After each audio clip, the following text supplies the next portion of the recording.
All good morning, Jagendra Rana here. Do smoking and drinking affect your health insurance? This is the topic of our discussion today. Do smoking and drinking impact your health insurance? 56-year-old Ravi Sinha was taken aback when his insurance provider denied coverage for complications related to his liver cirrhosis. Despite his long history of paying premiums and disclosing his drinking habits, he found himself paying out of pocket for his treatment, unaware that any condition directly related to his drinking would disqualify him from benefits. Yet, he paid premiums for over 5 years. So, insurers often reject claims linked to conditions arising from smoking or drinking, like liver diseases and lung cancers, viewing them as deliberate risks. So, they fear there would be too many claims if the patients continue to smoke and drink frequently while dealing with habit-related pre-existing ailments. So, this would then seem like underwriting a patient's self-indulgence. This is what dissuades health insurance companies from accepting such proposals. Now, people with conditions such as liver cirrhosis are denied insurance coverage because it is mostly the result of alcohol abuse. Many patients worry about their insurance money and request us not to mention drinking as the cause of liver damage. We then tell them to change their doctor. Many patients do that, trying to get their costs reimbursed. So if you are a heavy smoker or a drinker, you are likely to be denied insurance coverage altogether. The disclosure may work against you for the certain diseases such as liver cirrhosis or heart attack. For those who get the policy without declaring their smoking or drinking habits, their claims for unrelated diseases could be denied on investigations of medical report.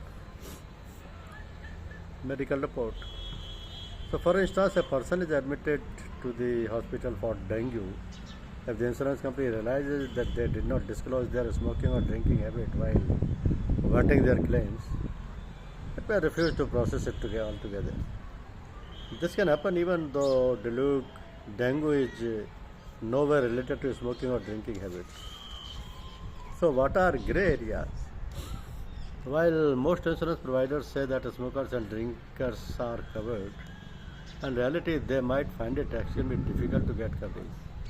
While insurance premiums go up for term plans, insurance plans that provide benefit to the nominee if the policyholder dies, most companies do not have a separate pricing for health coverage. So if a person smokes more than 6 cigarettes a day or drinks more than 50 ml alcohol every day, they will not be able to get an insurance policy. Most companies do not check for smoking or drinking status prior to selling a policy, but a user must declare it or risk denial of coverage. The condition of the lung or liver can very easily be detected on liver functions tests, X-rays, and scans that are routinely done. When a person is admitted to hospital, if the company finds evidence of smoking or drinking in these tests, they are likely to refuse coverage. So even for those who make proper declarations, the insurer can refuse coverage for certain conditions. However, this doesn't mean that smokers and drinkers cannot get any coverage at all. This is where the role of the treating doctor comes in. Coverage will be refused if they say a certain condition is caused specifically due to smoking or drinking. So all companies have a standard exclusion for self-harm in their policy wordings. So while this applies for, say, hospitalization due to suicide attempts, it also applies to smoking and drinking that causes harm to policyholders. Now the doctor dilemma is the assessment poses a challenge for doctor arriving at the right diagnosis. Insurance providers always insist on a diagnosis. Sometimes they may treat persistent fever symptomatically without diagnosing what led to the fever. So insurance providers, however, always insist on a diagnosis. This leads to a lot of back and forth between team and insurance providers. So they have to answer questions just to ensure that the patients actually got covered even after they have paid the premiums. So doctor says that while consumption of alcohol or tobacco may be a harmful pursuit, there has to be a sympathetic approach for those who have these habits. It's an addiction at the end of the day, and they should be entitled to receive treatment.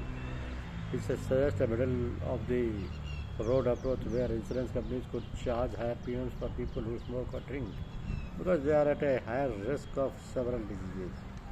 So this will not only ensure that they receive timely, appropriate treatment, but also honestly in reporting their smoking or drinking habits right now, people are worried that they will not be covered under hands. Do not want to give a proper history to their treating doctors. So patients who have paid for coverage should not be denied claims. Insurance products are designed by companies so they can choose to have higher premiums for those who consume tobacco. Having paid that, there should be no ground for rejecting claims. Increasing coverage for services such as de-addiction therapies, however, will not be effective.